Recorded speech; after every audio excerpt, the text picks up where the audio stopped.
भारतामध्ये बऱ्याचशा न्यूबॉर्न बेबीजचा जीव कॉट डेथ ह्या सिम्पटम्समुळे होतो. बरेचदा न्यू मदर्स ज्या असतात त्या बाळाला झोपून दूध पाजतात किंवा टाक्यांना त्रास होतो म्हणून उठून बसून दूध पाजत नाही.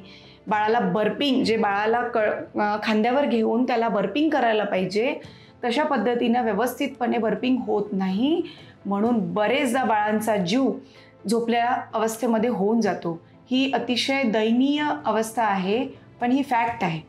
आई जी दूध पाजते किंवा तिची जी सोबतीला असणारी मदतनीस आहे, तिचं हे कर्तव्य आहे की जेव्हा आई बाळाला दूध पाजते तेव्हा तिचा डोळा लागता कामा नये किंवा दूध पाजताना बाळ झोपता कामा नये. बाळ जर झोपलंही आहे तरी बाळाला वरती उचलून थापटून 15 ते 20 मिनिटं बर्पिंग केल्याशिवाय त्याला खाली ठेवायचं नाही.